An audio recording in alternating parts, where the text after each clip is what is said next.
Assalamualaikum warahmatullahi wabarakatuh. Hamdan wa syukran lillah ala ni'matillah wala haula wala quwata illa billah amma ba'd. Berbicara tentang fikih dakwah, maka tentu kita harus memahami berbagai aspek yang terkait sehingga apa yang menjadi tujuan dari dakwah itu bisa terwujud dengan maksimal dan ideal. Maka perlu difahami dalam pengantar ilmu dakwah kali ini. Yang pertama, tentu kalau kita melihat secara etimologis bahwa dakwah itu berarti mengajak, menyeru, membimbing, memanggil. Itu makna secara etimologis. Secara terminologis yang paling sederhana, dakwah itu adalah mengajak pada kebaikan, baik diri, keluarga, maupun orang lain, dengan berbagai macam media yang digunakan. Kalau kita mengacu pada definisi, baik secara etimologi maupun secara terminologi itu, maka dakwah merupakan kewajiban personal, kewajiban bagi masing-masing orang atau setiap muslim. Karena itulah di dalam surat An-Nahl ayat 125 Allah Subhanahu wa taala menegaskan, ud'u ila sabili rabbika bil hikmati wal mau'izatil hasanati wajadilhum billati hiya ahsan. Ayat ini memerintahkan kepada siapapun dari umat Islam untuk melakukan dakwah. Ud'u ila sabili rabbika. Kita diajak untuk berdakwah, menyeru, memanggil, atau mengajak orang lain untuk menuju dan melaksanakan sesuai dengan jalan Allah. Artinya sesuai dengan harapan dan apa yang menjadi tuntunan agama. Maka secara luas dakwah itu artinya mengajak pada kebaikan, yang tentu kebaikan itu sesuai dengan standar agama. Bagaimana cara kita mengajak orang lain untuk melakukan satu kebaikan? Maka paling tidak dalam An-Nahl 125 itu Allah memberikan manhajnya, metodenya secara general. Yang pertama bil hikmah. Kita sering artikan bil hikmah itu sebagai wisdom, kebijaksanaan. Menyampaikan atau berdakwah dengan cara yang paling bijaksana. Tutur katanya, kebaikan-kebaikan di dalam proses dakwah itu, dan memperhatikan objek dakwah. Maka ketika menghadapi misalnya orang yang awam, maka ada metodenya, ada caranya, sehingga objek dakwah itu bisa diterima oleh mad'u. Materi dakwah kita bisa diterima oleh orang yang kita dakwahi. Itulah salah satu makna dari bil hikmah. Yang kedua adalah wal mau'izatil hasanah. Nasihat yang baik, mau'izah, peringatan yang baik, disampaikan tentu juga dengan cara yang terbaik. Kalaupun kemudian pada tahap-tahap tertentu harus melakukan dialog, diskusi, bahkan perdebatan, maka itu bagian dari salah satu metode. Rasulullah SAW menggunakan metode itu ketika menghadapi al-mu'annidun, orang-orang yang penentang agama, yang apologis, tidak mau menerima apapun yang disampaikan oleh Nabi.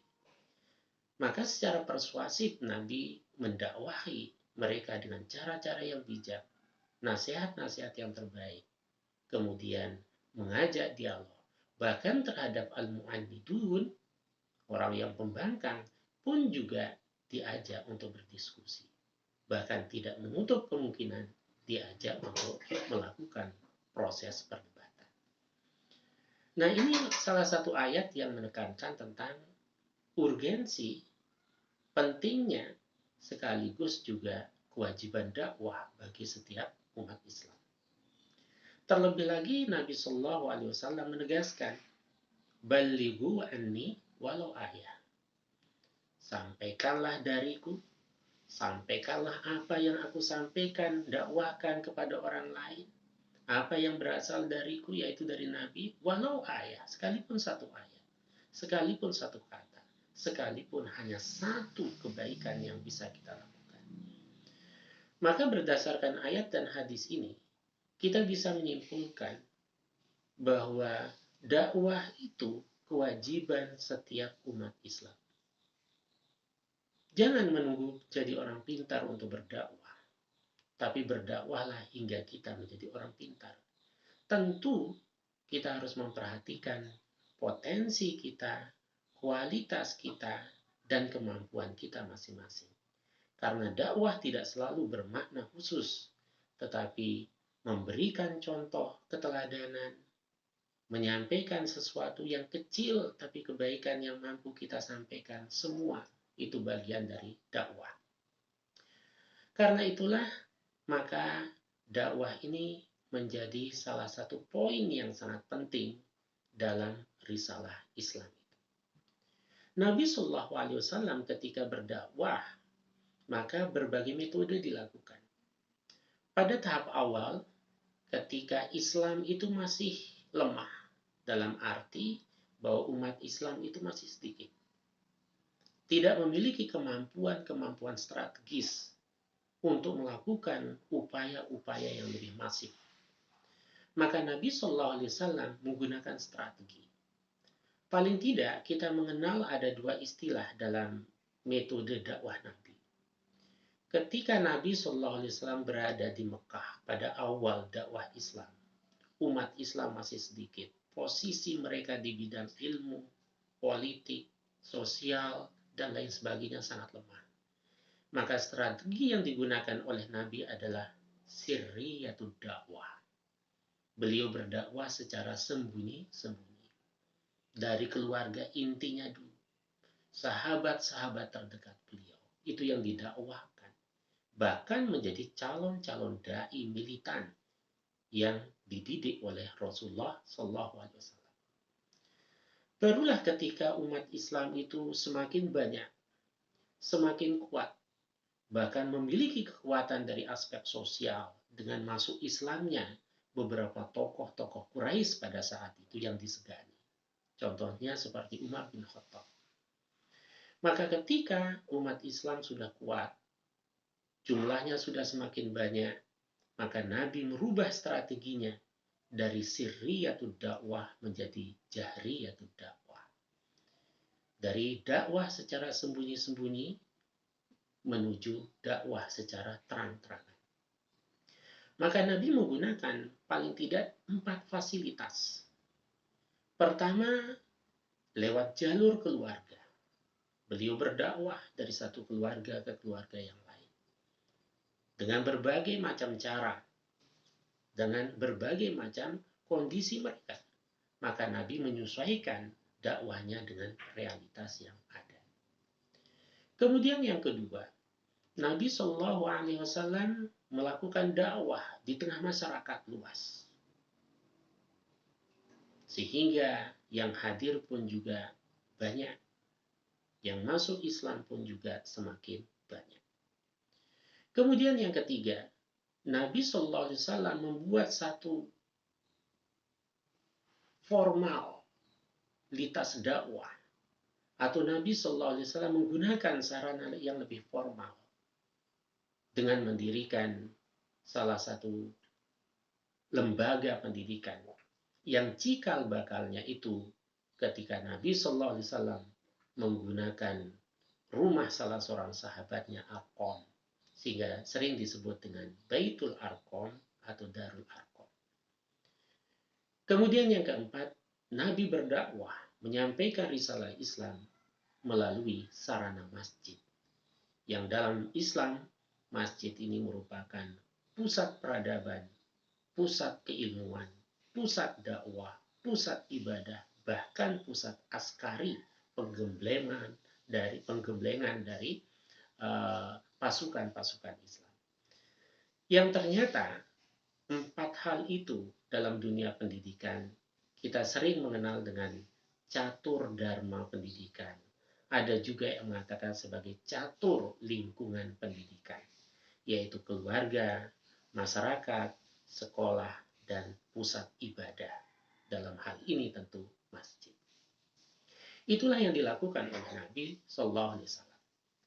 Kemudian kalau kita lebih spesifikasikan lagi, metode-metode dakwah Nabi, termasuk juga metode dakwah yang dikembangkan saat ini, semakin variatif. Alternatifnya semakin luas seiring dengan perkembangan zaman, termasuk perkembangan teknologi. Maka di antara beberapa metode dakwah kita mengenal ada dakwah bil lisan atau bil qaul.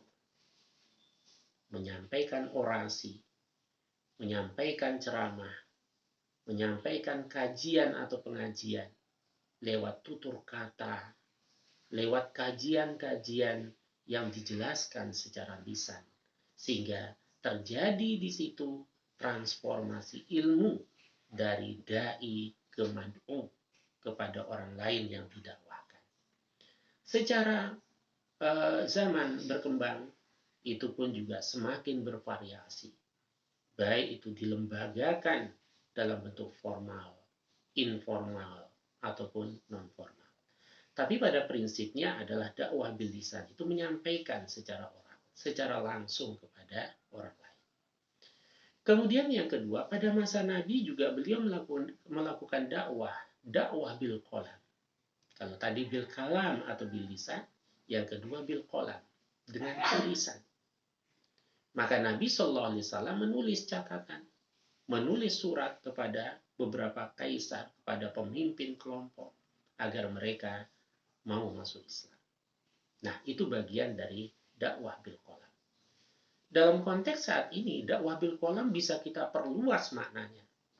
Membuat buku, membuat artikel, catatan-catatan penting, status-status yang bermakna, yang berfaedah, dan memiliki misi dakwah, baik lewat WA kita, Facebook kita, atau media-media sosial yang lain. Nah, ini bagian dari dakwah bil qalam. Yang tidak kalah pentingnya, Nabi pun juga mencontohkan apa yang disebut dengan dakwah bil hal, yaitu dakwah dengan tindakan, dengan keteladanan.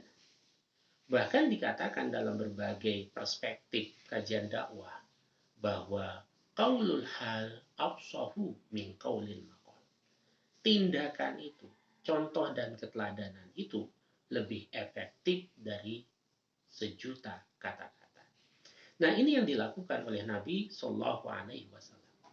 Maka kalau kita membaca di dalam surat Al-Ahzab ayat 22, Nabi Shallallahu Alaihi Wasallam menjadi simbol prototipe dari tokoh-tokoh yang paling ideal dalam segala dimensinya. Baik dimensi beliau sebagai Nabi, kepala keluarga, tokoh masyarakat, dan lain sebagainya. Beliau adalah teladan yang ideal.